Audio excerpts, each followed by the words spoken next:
السلام علیکم دوستو، ویلکم ٹو مائی چینل الیاتش ناولز آفیشیل۔ آئی ہوپ آپ سب لوگ ٹھیک ہوں گے۔ آج ہم پہلی محبت کی 30ویں قسط کے ساتھ حاضر ہیں۔ رائٹر ہیں اس کے الیاتش، قسط نمبر 13۔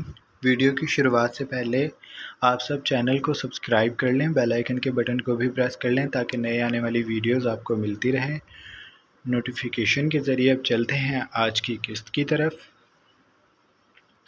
ٹھیک 8 بجے وہ ایمانے کو لے کر اس کے گھر کی گلی کے نکڑ پہ موجود تھا۔ دیکھو، دیر نہیں کی، اس نے ایمانے کے بار بار گھبرا جانے پہ جتایا تھا۔ ایمانے مسکا دی۔ اب تو تمہارے دل میں کوئی سوال نہیں ہے نا؟ اب تو تم میری ہو نا؟ اس نے بہت معصومیت سے یہ سوال کیا تھا۔ ایمانے نے سر کو خم دے دیا۔ شاہویر کی مسکان گہری ہو گئی۔ ایمانے نے شانوں سے اس کی جیکٹ اتار کر اسے دی اور گاڑی کا دروازہ کھول کر باہر نکل گئی۔ شاہویر بھی باہر آ گیا تھا۔ میں تمہیں بہت جلد لینے آؤں گا۔ اس کا لہجہ زومانی تھا۔ ایمانے کے گال سرخ پڑنے لگے۔ وہ کچھ بھی نہ کہہ سکی۔ اس کے پلٹ جانے پہ شاہویر نے اس کی چادر کا پلو پکڑ لیا۔ ایمانے بھی تھم گئی اور اس کا دل بھی۔ شاہویر قدم قدم چلتا اس کی عقب میں آیا اور گمبھیر لہجے سے گویا ہوا۔ یہ تو کہو کہ میں تمہارا انتظار کروں گی۔ کیا تمہیں مجھ سے محبت نہیں؟ وہ جانتا تھا ایسا ممکن نہیں ہے۔ ایمانے اس سے محبت کرتی ہے، لیکن وہ اس کے منہ سے سننا چاہتا تھا۔ ایمانے نے تیز ہوتی دھڑکنوں سے کہا، میں تمہارا انتظار کروں گی ویر۔ شاہویر نے نچلا لب دبایا۔ اب یہ بھی کہو کہ تمہیں مجھ سے محبت ہے۔ ایمانے نے اسے اپنا پلو ناراضی سے چھڑوایا اور بولی، یہ میں تب کہوں گی جب تم مجھے لینے آؤ گے۔ ویر کچھ کہتا کہ وہ جلدی سے آگے بڑھ گئی۔ ویر نے کچھ بلند آواز سے کہا، چلو پھر تم تیاری رکھو، میں تمہاری سوچ سے پہلے آؤں گا۔ ایمانے دھیرے سے پلٹی، مسکائی اور پھر جلدی سے اپنے گھر چلی گئی۔ شاہویر بھی واپسی کے لیے پلٹ گیا تھا۔ رات کے اندھیر کے ساتھ ساتھ انہیں کسی اور کی نظریں بھی دیکھ رہی تھیں۔ ویر اس بات سے انجان تھا، لیکن زیادہ دیر رہ نہیں پائے گا۔ اس کا گھر میں شدت سے انتظار کیا جا رہا تھا۔ مہوش اس کے پاس کافی دیر تک بیٹھی رہی تھی۔ وہ دونوں کالج کی باتیں کرتی تھکتی نہیں تھی۔ مہوش کے چلے جانے کے بعد اب وہ اپنے کمرے میں لیٹی اس کی باتیں سوچ رہی تھی۔ مہوش کو حیرانی ہوئی تھی کہ شری کی شادی ابھی تک نہیں ہوئی۔ کیا وہ اب تک نہیں مانا؟ شری کے دل کو کچھ ہوا۔ مہوش کو وہ قصہ ابھی تک یاد تھا۔ کون؟ شری نے انجان بننے کی کوشش کی۔ مہوش نے اسے حیرانی سے دیکھا۔ تمہارا کزن دارین، جس کا تم بتایا کرتی تھی۔ شری کا دل کسی نے مسل دیا۔ اس کا چہرہ جھک گیا۔ وہ کچھ دیر نہ بولی تو مہوش کو تشویش ہوئی۔ اس نے شری کے ہاتھ تھامے اور بولی، سب ٹھیک تو ہے شری؟ اس بات کا جواب اس کی آنکھوں نے دیا۔ اس کی شادی ہو گئی۔ نیچے وہ جو لاج ہے نا، میرے چھوٹے ماموں کی بیٹی دارین کی، اس سے شادی بہت پہلے ہو گئی تھی۔ لاج 7 سال کی تھی جب ان کا نکاح ہوا تھا۔ شری کا گلا روندا ہوا تھا۔ وہ رونا نہیں چاہتی تھی، لیکن آنکھیں دگا دے چکی تھیں۔ ان سے آنسو ٹوٹ ٹوٹ کر بکھرتے بے مول ہو رہے تھے۔ مہوش اس کی بات پہ ششدر رہ گئے۔ لیکن کیوں؟ وہ تو تم کو… شری نے نفی میں سر ہلایا۔ ایسا بس مجھے لگتا تھا۔ اس کا رویہ سبھی کے ساتھ اتنا ہی محبت بھرا اور فکر مندانہ تھا۔ غلطی میری تھی۔ اس نے سب کچھ اپنے سر لے لیا۔ پھر اپنی آنکھیں رگڑ کر بولی، تم آج کل کیا کر رہی ہو؟ اس نے جیسے بات کا رخ بدلا تھا۔ مہوش بھی خاموش ہو گئی۔ پھر اس نے شری کی بات کا جواب دیا، بس شادی یہیں ہو گئی تھی، اس لیے ادھر ہی سسرال والوں کے ساتھ رہتی ہوں۔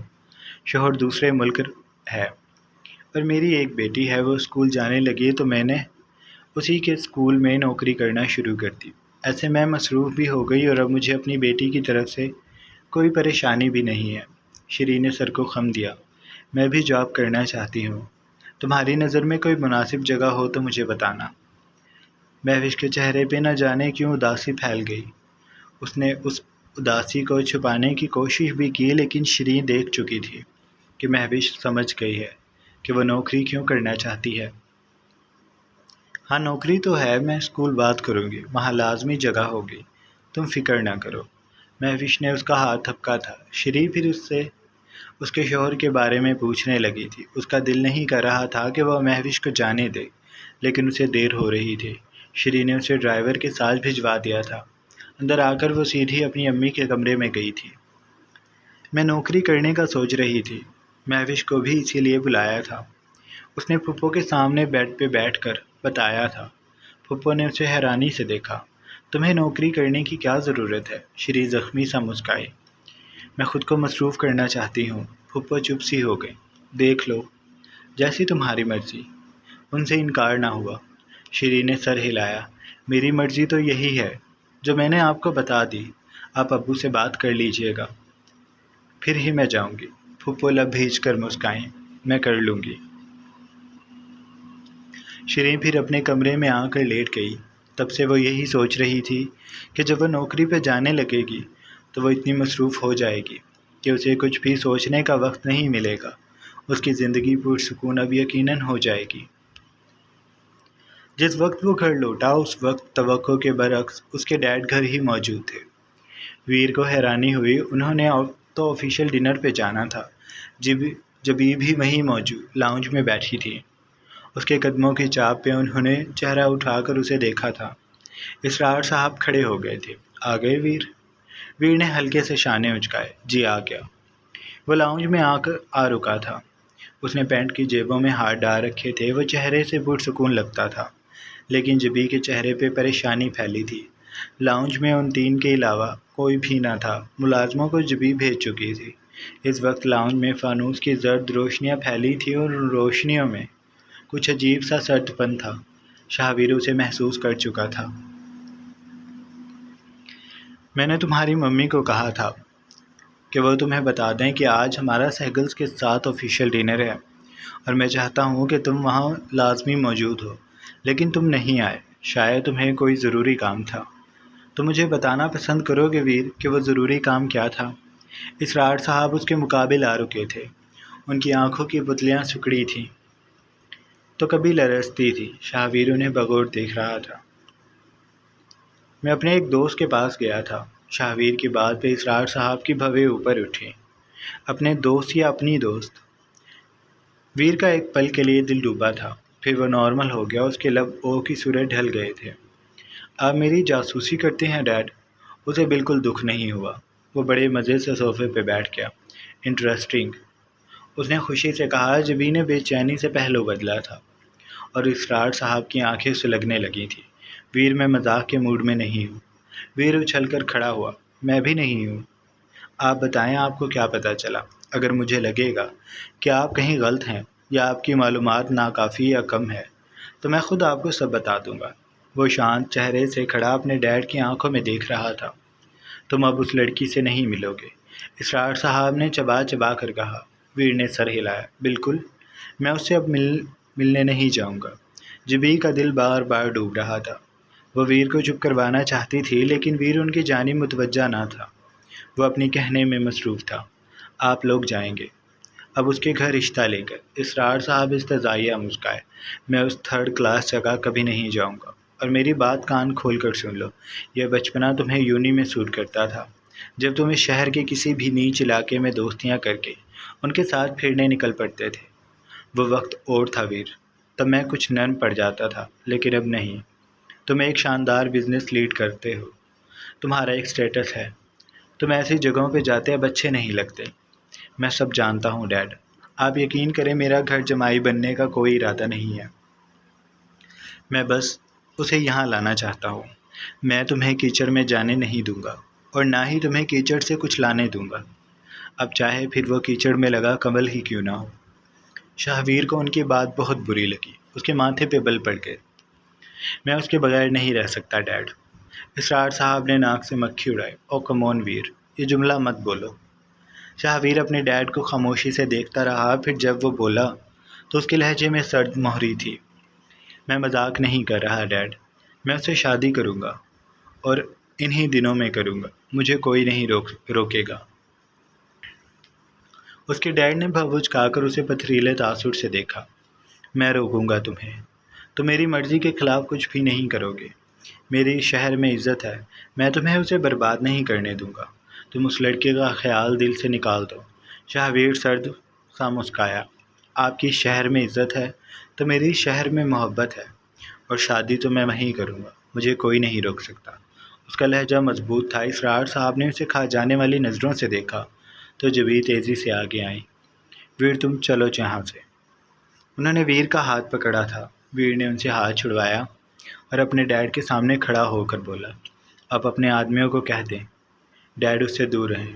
اگر اسے کسی نے نقصان پہنچانے یا ڈرانے کی کوشش کی تو میں سچ میں آپ کو وہ بن کر دکھاؤں گا جو میں بننا نہیں چاہتا۔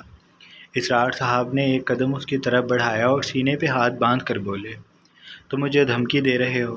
ویر ہنسا۔ اس نے سر نہ میں ہلایا، پھر ایک دم سے سپاٹ چہرہ کر کے بولا، میں حقیقت بتا رہا ہوں۔ آپ لوگ آج رات سوچ لیں کہ کس وقت اس کے گھر جانا ہے، مجھے صبح جواب چاہیے۔ وہ جواب ابھی سن لو، ہم نہیں جائیں گے۔ اسرار صاحب نے فوراً کہا، ٹھیک ہے پھر، میں اس گھر میں نہیں رہوں گا۔ اسرار صاحب اس کی بات پہ ہنس دیے۔ وہی بچگانہ باتیں، تم اس گھر کو چھوڑ کر کہاں جاؤ گے؟ تمہاری پہچان میرے نام کے بغیر کیا ہے ویر؟ تمہارے پاس جو کچھ ہے وہ میرا دیا ہوا ہے۔ اگر تم اس گھر سے جاؤ گے تو تمہارے ہاتھ کچھ بھی نہیں ہوگا، تم یہاں سے خالی ہاتھ جاؤ گے۔ ویر کچھ دیر ایسے کھڑا رہا جیسے اسے شدید صدمہ ہوا ہے، پھر اس نے مسکرا کر اپنے ڈیڈ کا گال کھینچا۔ آپ کو کیا لگتا ہے آپ ہی مجھے جانتے ہیں؟ میں آپ کو نہیں جانتا۔ وہ اپنے ڈیڈ کے گال پہ جھکا اسے چوم کر بولا، میرے بھولے ڈیڈ، میں نے پہلے ہی ایک بہت اچھا فلیٹ اپنے نام سے خرید لیا ہے، اس میں میری گاڑی بھی موجود ہے، اور آپ کو یہ جان کر یقیناً خوشی ہوگی کہ میں نے اتنا کیش پہلے ہی اپنے پاس محفوظ کر رکھا ہے کہ میرے 5-6 سال بہت اچھے گزر جائیں گے، اور مجھے نہیں لگتا کہ آپ مجھ سے زیادہ دن ناراض رہ سکیں گے۔ اس نے اپنے ڈیڈ کے کاندھے سے نادیدہ گرد جھاڑی۔ مجھے پتا تھا کہ آپ اتنی آسانی سے نہیں مانیں گے، اس لیے میں نے سارے انتظام پہلے ہی کر لیے تھے۔ اب آپ دیکھ لیں آپ نے کیا کرنا ہے، کیونکہ میرے تو پورے ارادے جنگ والے ہیں۔ مجھے صبح جواب چاہیے، اور جواب ہاں میں ہی ہو۔ وہ کہہ کر اپنے ڈیڈ کو سلگتے ہوئے چھوڑ کر اپنے کمرے کی جانب بڑھ گیا تھا۔ اس کے جانے کے بعد اسرار صاحب نے اشتعال سے صوفے کو ٹھوکر لگائی۔ اکیلا ویر نے انہیں چاروں جانب سے گھیر لیا تھا۔ لاکھ کوششوں کے بعد بھی اسے گھر آنے میں دیر ہو گئی تھی۔ سفر زیادہ تھا، اس نے بہت کوشش کی کہ جلد پہنچ جائے، لیکن وہ ناکام رہا۔ جس وقت وہ لاؤنج میں داخل ہوا اسے لاج وہیں فون کے پاس صوفے پہ لیٹی ہوئی ملی۔ وہ میرون ٹخنوں تک کے فراق میں ملبوس تھی جو فرش پہ پھیلا تھا۔ کھلے سیاہ بال کچھ کچھ چہرے پہ آئے ہوئے تھے۔ شاہ قدم قدم چلتا اس کے پاس آیا۔ لاج کو یوں سویا دیکھ اسے دکھ ہوا تھا، اس کی وجہ سے لاج ایسے بے آرامی میں سو رہی تھی۔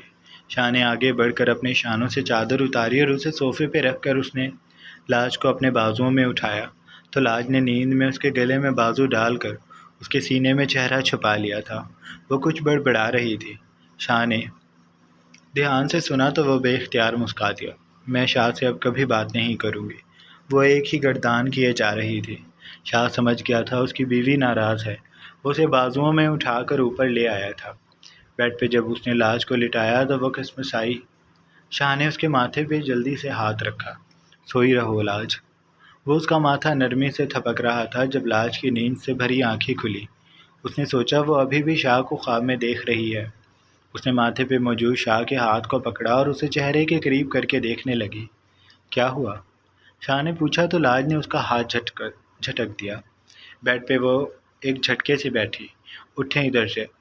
آپ اب کیوں آئے ہیں؟ نہیں آنا تھا۔ ابھی بھی آپ ابھی بھی نہ آتے۔ اٹھے میرے صوفے سے۔ وہ اٹھتے ہی چلائی تھی۔ شاہ نے اسے الجھ کر دیکھا۔ شاید لاج یہ سمجھ رہی تھی کہ وہ ابھی بھی لاؤنج میں صوفے پہ سو رہی ہے۔ تم ہمارے کمرے میں ہو لاج۔ لاج نے اس کی بات پہ ہر جانب دیکھا، پھر بولی، مجھے آپ یہاں کیوں لائے ہیں؟ مجھے وہیں سونا ہے۔ وہ بیڈ پہ کھڑی ہو گئی۔ شاہ اس کے سامنے فرش پہ کھڑا تھا۔ گر جاؤ گی۔ وہ اسے روکنے کی کوشش میں بولا تھا۔ لاج جھنجھلائی، بھائی راستہ دینا، مجھے نہیں رہنا آپ کے ساتھ۔ وہ کہہ کر دوسری طرف سے اتر گئی۔ شاہ نے اسے پکڑا۔ میں نے تمہیں کہا تھا کہ تم میری اجازت کے بغیر کمرے سے باہر نہیں جاؤ گی۔ لاج نے اس کے سینے پہ دونوں ہاتھ رکھے اور اسے دور کرنے لگی۔ میں جاؤں گی۔ جب آپ میری بات نہیں مانتے تو میں کیوں مانوں؟ اب ہٹیں بھی۔ شاہ نے اسے نہ چھوڑا۔ لاج ضد مت کرو۔ وہ اسے سمجھانے لگا۔ میں کروں گی، بھائی چھوڑے دینا۔ اس کی آواز رند گئی تھی۔ شاہ نے اسے زبردستی اپنے ساتھ بیڈ پہ بٹھایا۔ کیوں اتنا غصہ کر رہی ہو؟ لاج جو مچھلی کی مانند مچل رہی تھی اس کے سوال پہ اسے حیرانی سے دیکھنے لگی۔ آپ کو سب پتہ ہے پھر بھی پوچھ رہے ہیں؟ وہ رندی ہوئی آواز سے بولی۔ میرا سارا میک اپ خراب ہو گیا، مجھے 3 گھنٹے لگے تھے تیار ہونے میں، اور پھر میں سو گئی۔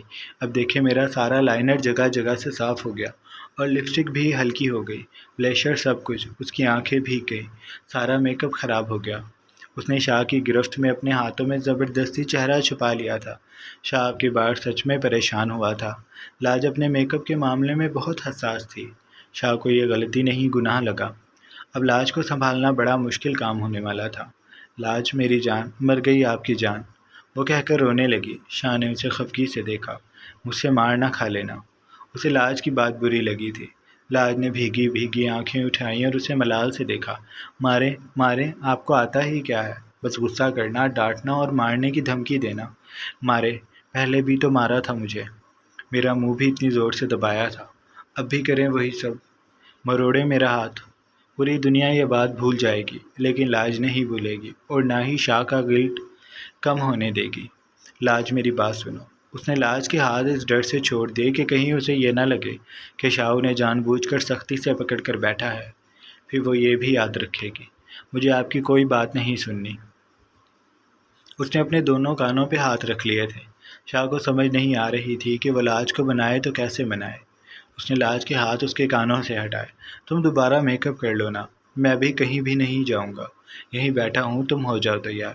لاج نے سر نامے ہلایا۔ میں اب آپ کے لیے کبھی بھی تیار نہیں ہوں گی۔ اتنی بڑی سزا تو نہ دو میری جان۔ میں نے سچ میں بہت کوشش کی تھی کہ جلدی گھر آ جاؤں، لیکن میں نہیں آ سکا۔ وہ سچ مجھ شرمندہ تھا، لیکن لاج ماننے والی نہیں تھی۔ اس کا بھائی میک اپ خراب ہوا تھا، یہ کوئی عام بات بھلا تھی؟ میں نے کیا کیا سوچا تھا کہ آپ سے اتنی ساری تعریف کرواؤں گی، لیکن آپ آئے نہیں۔ اب تو مجھے چھوڑ دیں۔ وہ بولتے بولتے پھر اس سے ہاتھ چھڑوانے لگی تھی جو شاہ نے کچھ دیر پہلے پکڑے تھے۔ نہیں چھوڑنا میں بہت روں گی، کہہ تو رہا ہوں اگلی بار نہیں ہوگا ایسا۔ اب کی بار بھی کیوں ہوا؟ لاج کیسی باتیں کر رہی ہو؟ میں نے بتایا تو ہے، کیسی باتیں کر رہی ہو؟ کیا آپ مجھے پاگل کہنا چاہ رہے ہیں؟ وہ دکھ سے پوچھنے لگی۔ شاہ کا منہ کھل گیا۔ میں نے ایسا کب کہا؟ کہنا چاہ رہے تھے آپ۔ شاہ نے تیزی سے سر نامے ہلایا۔ تم تو میرا بہت سمجھدار بچہ ہو، میں تمہیں پاگل کیوں کہوں گا؟ اور ادھر بیٹھو میرے پاس۔ اس نے لاج کو اپنے ساتھ لگایا اور اس کا رخ ڈریسنگ کے شیشے کے سامنے کیا۔ وہاں دیکھو، وہ میری جان ہے، تمہیں پتہ ہے وہ ابھی بھی بہت پیاری لگ رہی ہے۔ میں تو ابھی بھی اس کی ڈھیر ساری تعریف کر سکتا ہوں۔ وہ اسے ایسے بہلا رہا تھا جیسے کسی چھوٹے بچے کو بہلایا جاتا ہے۔ اس نے رک کر گردن ترچھی کر کے لاج کو دیکھا۔ تمہیں یقین نہیں آ رہا نا؟ میں تمہیں ابھی کر کے دکھاتا ہوں۔ وہ دوبارہ شیشے کو دیکھنے لگا تھا۔ میری لاج بہت پیاری ہے، اس کی آنکھیں، ہونٹ، گال، باتیں، شرارتیں، سب کچھ بہت پیارا ہے، اور آج تو اس کا سوٹ بھی بہت پیارا لگ رہا ہے۔ اس کے بال رپینزل جیسے ہیں، اور اسے شوق بھی رپینزل بننے کا ہے، لیکن میں تو اسے پھر بھی میرا ڈوریمون کہوں گا، اور میرا پانڈا بھی، کیونکہ وہ میرا شرارتی سا پانڈا لگتی ہے جسے میں زو سے لایا تھا۔ لاج نہ چاہتے ہوئے بھی مسکرانے لگی۔ اس کی ہلکی ہلکی سی ہچکیاں بن گئی تھی۔ شاہ اس کی کمر کو اپنے سینے سے لگا کر ہاتھ کی پشت سے اس کا گال سہلا رہا تھا۔ وہ اس کی بہت دیر تک تعریفیں کرتا رہا۔ پھر جب اس نے دیکھا کہ لاج کافی حد تک بہل گئی ہے تو اس نے لاج کو اپنے گھٹنے پہ بٹھا لیا۔ اتنا سارا غصہ کہاں سے سیکھ کر آئی تھی؟ بتاؤ ذرا۔ وہ اب اسے مصنوعی ناراضی سے دیکھ رہا تھا۔ کہیں سے بھی نہیں سیکھا، مجھے اتنا ہی غصہ آتا ہے۔ آپ کیوں لیٹ آئے؟ میں اتنے دل سے تیار ہوئی تھی۔ اس کا دکھ پھر سے تازہ ہونے لگا تھا۔ شاہ نے سر کو سمجھنے والے انداز میں ہلایا۔ اب سے میں جلدی آیا کروں گا، اور تمہیں پتہ ہے کل میں نے سوچا ہے میں میری لاج کو سیر کے لیے لے کر جاؤں گا۔ لاج نے اسے بے یقینی سے دیکھا۔ جھوٹ۔ سچ کہہ رہا ہوں، مجھے کام سے شہر سے باہر جانا ہے، شاید رات رکنا پڑ جائے، اس لیے سوچ رہا ہوں تمہیں اپنے ساتھ لے جاؤں۔ وہ جگہ گاؤں کے قریب ہے، وہاں ایک ہوٹل ہے بہت پیارا سا، ہم وہاں رات رکیں گے، تمہیں وہاں جا کر اچھا لگے گا۔ میرا کام بہت کم ہے، باقی کا سارا وقت میں اپنے پانڈے کے ساتھ گزاروں گا، پھر میرا پانڈا میرے لیے تیار ہوگا، میں اس کی تعریفیں کروں گا، ٹھیک ہے؟ لاج جھاگ کی مانند بیٹھ گئی۔ اسے یہ خیال پسند آیا تھا اس لیے اس نے شاہ کے گلے میں بازو ڈال لیے اور اپنے لب وہ شاہ کے دل پہ رکھ چکی تھی، وہاں ہلکا سا لمس دے رہی تھی۔ اب مجھے یہ بتاؤ میری جانم، آج شاپنگ پہ گئی تھی تو کیا لے کر آئی؟ لاج نے چہرہ اٹھا کر سر نامے ہلایا۔ کچھ بھی نہیں لایا۔ کیوں نہیں لیا؟ میں نے کہا تھا نا کہ خالی ہاتھ مت آنا۔ اور مجھے ایک بات بتاؤ، تم نے یہ کیوں کہا تھا کہ تم شاپنگ پہ کچھ بھی نہیں لوگی؟ مجھے لگا آپ غصہ کریں گے کہ کل ہی اتنی ساری کی تھی، آج پھر۔ اس نے معصومیت سے سچ بتا دیا۔ شاہ نے اس کی ٹھوڑی پکڑی۔ میری چھوٹی سی جان۔ اس نے لاج کا گال شدت سے کھینچا تو وہ سسکاری۔ اتنا زیادہ سوچا نہ کرو۔ میں نے کہا ہے نا، لاج کے شاہ کے پاس بہت سارے پیسے ہیں، تم ہر روز بھی شاپنگ کر سکتی ہو، تو اس لیے اب آئندہ ایسا مت سوچنا، ٹھیک ہے؟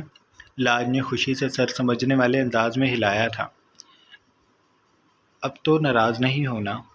لاج نے پلکیں جھپک کر اسے دیکھا۔ تھوڑی تھوڑی ہوں، شاہ مسکایا۔ یہ تھوڑی تھوڑی ناراضی کیسے دور ہوگی؟ میں کیوں بتاؤں؟ وہ شرارت سے گویا ہوئی۔ تو شاہ ہنس دیا۔ اچھا، ہم اس تھوڑی تھوڑی ناراضی کو کل دور کریں گے، ابھی ہم سوتے ہیں۔ شاہ نے قمیض اتار کر اسے اپنے سینے پہ ویسے ہی لگا لیا کہ لاج کے لب اس کے سینے کو نرمی سے چوم رہے تھے۔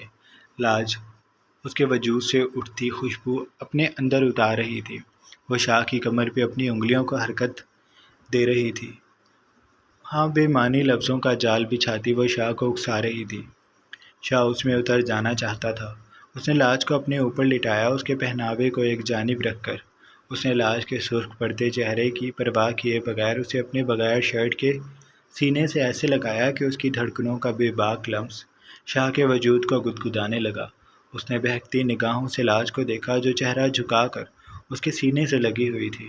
شاہ نے اس کا چہرہ اوپر کیا اور اس کا نچلا لب اپنے قبضے میں کرتا وہ اسے بے بس کرنے لگا تھا۔ اس نے سوچا تھا کہ کل وہ لاج کو اپنے حق کے لیے راضی کر کے رہے گا۔ اس سے اور صبر نہیں ہو رہا تھا۔ جاری ہے۔ سو جناب، یہ تھی ہماری آج کی قسط۔ آئی ہوپ آپ کو اچھی لگی ہوگی۔ بہت کوشش کے بعد بھی میں لانگ قسط نہیں لکھ سکا، پتہ نہیں کیوں۔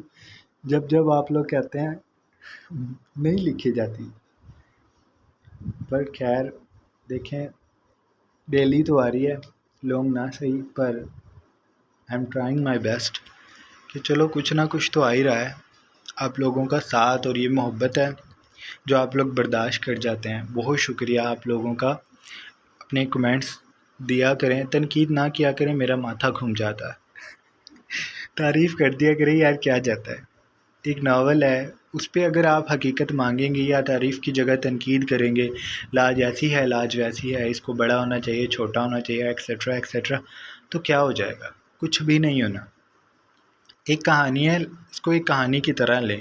کیا آپ کو وہ کریکٹر اچھا نہیں لگ رہا؟ اتنی فنی باتیں ہیں، صرف لوگوں کا موڈ فریش کرنے کے لیے، ورنہ کہانیاں بہت ہیں، ٹاکسک کہانیاں، غموں سے بھرپور، پر میں کچھ الگ لکھنا چاہ رہا تھا اور شاید وہ لکھا بھی جا رہا ہے، پر کچھ لوگ ہیں جنہیں پسند نہیں آ رہا، شاید ان کی مینٹیلٹی ایسی ہے۔ مجھے لوگوں کے کمنٹس کا زیادہ فرق نہیں پڑتا، بس میں یہ کہتا ہوں اتنا اچھا کریکٹر ہے، اس کو کیسے کوئی کہہ سکتا ہے کہ یہ برا ہے؟ بائی دا وے، ٹھیک ہے، آپ لوگوں کی مرضی، پر کمنٹس پیارے کیا کریں، تھوڑی میری بھی تعریف کر دیا کریں۔ خیر، یہ تو مذاق تھا۔ اپنا ڈھیر سارا خیال رکھیں، بہت جلد ایک نئی قسط کے ساتھ حاضر ہوں گے۔ اللہ حافظ۔